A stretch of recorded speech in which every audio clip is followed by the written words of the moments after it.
بہت مدت پہلے دور دراز کے ایک ملک میں یہ قاعدہ تھا کہ اس ملک کے لوگ ہر سال اپنا بادشاہ تبدیل کرتے تھے۔ جو بھی بادشاہ بنتا وہ ایک عہد نامے پر دستخط کرتا کہ اس کی حکومت کا 1 سال مکمل ہونے کے بعد وہ اس عہدے سے دستبردار ہو جائے گا اور اسے ایک دور دراز جزیرے پر چھوڑ دیا جائے گا جہاں سے وہ کبھی واپس نہیں آ سکے گا۔ جب ایک بادشاہ کا 1 سالہ دور حکومت مکمل ہو جاتا تو اسے ایک مخصوص جزیرے پر چھوڑ دیا جاتا جہاں وہ اپنی بقیہ زندگی گزارتا۔ اس موقع پر اس بادشاہ کو بہترین لباس پہنایا جاتا اور ہاتھی پر بٹھا کر اسے پورے ملک کا الوداعی سفر کروایا جاتا جہاں وہ سب لوگوں کو آخری بار خیر باد کہتا۔ وہ بہت ہی افسوسناک اور غمزدہ لمحات ہوتے اور پھر وہاں کے لوگ بادشاہ کو اس جزیرے پر ہمیشہ کے لیے چھوڑ آتے۔ ایک مرتبہ لوگ اپنے پرانے بادشاہ کو جزیرے پر چھوڑ کر واپس آ رہے تھے کہ انہیں ایک ایسا سمندری جہاز دکھا جو کچھ دیر پہلے ہی تباہ ہوا تھا اور ایک نوجوان شخص نے خود کو بچانے کے لیے لکڑی کے ایک تختے کا سہارا لے رکھا تھا۔ چونکہ ان لوگوں کو ایک نئے بادشاہ کی بھی تلاش تھی، لہٰذا انہوں نے اس نوجوان شخص کو اپنی کشتی میں بٹھا لیا اور اپنے ملک لے آئے اور اس سے 1 سال کی حکومت کرنے کی درخواست کی۔ پہلے تو وہ نوجوان نہ مانا، لیکن پھر وہ 1 سال کے لیے بادشاہ بننے پر رضامند ہو گیا۔ وہاں کے لوگوں نے اسے بادشاہت کے تمام اصول اور طریقے سمجھا دیے اور یہ بھی بتایا کہ 1 سال بعد وہ اسے فلاں مخصوص جزیرے پر چھوڑ آئیں گے۔ بادشاہت کے تیسرے دن ہی اس نوجوان بادشاہ نے اپنے وزیر سے کہا، مجھے وہ جگہ دکھائی جائے جہاں گزشتہ تمام بادشاہوں کو بھیجا گیا تھا۔ بادشاہ کی خواہش کا احترام کرتے ہوئے اسے وہ جزیرہ دکھانے کا اہتمام کیا گیا۔ وہ جزیرہ مکمل طور پر جنگل تھا اور جنگلی جانوروں سے بھرا ہوا تھا۔ ان جانوروں کی آوازیں جزیرے کے باہر تک سنائی دے رہی تھیں۔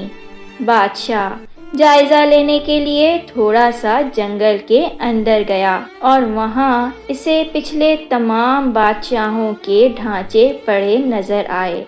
وہ سمجھ گیا کہ بہت جلد اس کا بھی یہی حال ہوگا اور جنگلی جانور اس کو چیر پھاڑ کر کھا جائیں گے۔ ملک واپس پہنچ کر بادشاہ نے مضبوط و توانا جسم کے 100 مزدور اکٹھے کیے۔ ان سب کو اس جزیرے پر لے گیا اور حکم دیا کہ جنگل کو 1 ماہ میں مکمل طور پر صاف کر دیا جائے، تمام خطرناک جانوروں کو مار دیا جائے اور سب فالتو درخت کاٹ دیے جائیں۔ وہ ہر ماہ جزیرے کا دورہ کرتا اور کام کی نگرانی بھی خود کرتا۔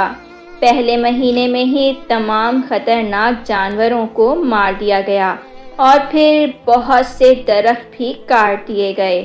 دوسرے ماہ تک جزیرہ مکمل طور پر صاف ہو چکا تھا۔ اب بادشاہ نے مزدوروں کو حکم دیا کہ جزیرے پر مختلف مقامات پر خوبصورت باغات تعمیر کیے جائیں۔ وہ اپنے ساتھ مختلف پالتو جانور مثلاً مرغیاں، گائیں، بھینسیں، بطخیں اور بھیڑیں وغیرہ بھی جزیرے میں منتقل کرتا رہا۔ تیسرے مہینے میں بادشاہ نے اپنے مزدوروں کو حکم دیا کہ ایک شاندار گھر تعمیر کریں اور اس جزیرے پر ایک بڑی سی بندرگاہ بھی بنائیں۔ گزرتے مہینوں کے ساتھ ساتھ وہ جزیرہ ایک خوبصورت شہر میں بدلتا جا رہا تھا۔ وہ نوجوان بادشاہ بہت سادہ لباس زیب تن کرتا اور اپنی ذات پر بہت کم خرچ کرتا۔ اپنی بادشاہت کی زیادہ تر کمائی وہ جزیرے کو بنانے میں لگاتا رہا۔ 10 ماہ گزر جانے کے بعد بادشاہ نے اپنے وزیر سے کہا، میں جانتا ہوں کہ 2 مہینے بعد مجھے جزیرے میں چھوڑ دیا جائے گا، لیکن میں ابھی وہاں جانا چاہتا ہوں۔ وزیر اور دوسرے وزراء اس بات پر متفق نہیں ہوئے اور بادشاہ سے کہا، آپ کو 2 ماہ مزید صبر کرنا ہوگا تاکہ سال مکمل ہو جائے۔ سال پورا ہو جانے کے بعد ہی آپ کو اس جزیرے پر چھوڑا جائے گا۔ بالآخر 2 ماہ مکمل ہو گئے اور بادشاہت کا 1 سال ختم ہو گیا۔ حسب روایت وہاں کے لوگوں نے اپنے بادشاہ کو شاندار لباس پہنایا اور ہاتھی پر بٹھایا تاکہ وہ اپنی رعایا کو خیر بات کہہ سکے۔ خلاف توقع یہ بادشاہ اپنی الوداعی تقریب پر بہت ہی خوش تھا۔ لوگوں نے اس سے پوچھا، اس موقع پر تمام گزشتہ بادشاہ تو رو رہے تھے لیکن آپ ہنس رہے ہیں، آپ کے اس قدر خوش ہونے کی کیا وجہ ہے؟ اس نوجوان بادشاہ نے جواب دیا، تم لوگوں نے داناؤں کا وہ قول نہیں سنا، جب تم ایک چھوٹے بچے کی صورت میں اس دنیا میں آتے ہو تو تم رو رہے ہوتے ہو اور باقی لوگ ہنس رہے ہوتے ہیں۔